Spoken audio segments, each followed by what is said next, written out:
And that's how I ended up spending more time in boarding homes. And you know, what was interesting was that the charities was really hard to fund.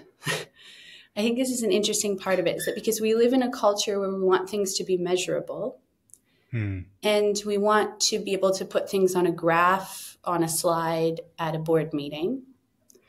And you have to put things into grant applications to get money, unless somebody and largely the charity was running quite a lot on like just private donors who sort of knew Roger and understood that this was important, but that can be hard to sort of keep going. And so I was writing a lot of these grant proposals, and you know I've been thinking about this a lot, and I know this would speak to you as well, is just how could you measure the profound gift of a birthday cake to someone whose birthday had been forgotten for 20 years, and then you brought their birthday cake?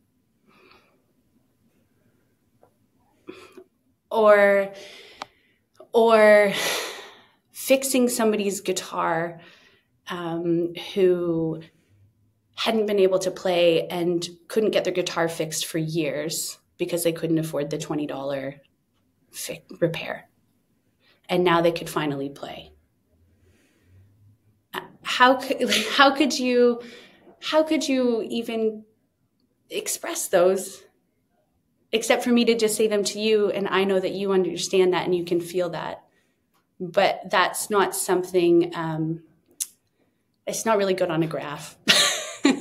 Yeah. So it was hard to fund, and actually after the charity didn't make it through COVID, I should say. So, right. Yeah.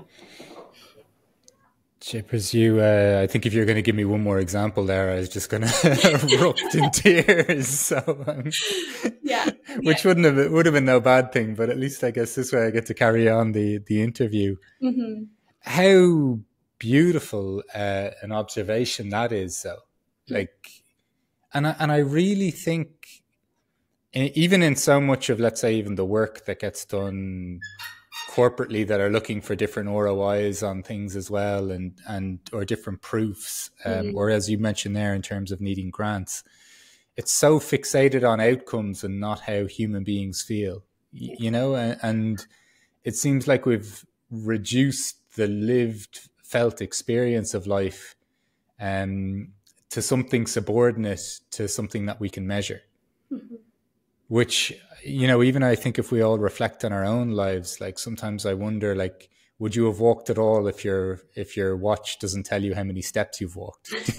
Like, you know, that's probably for another day and another tangent.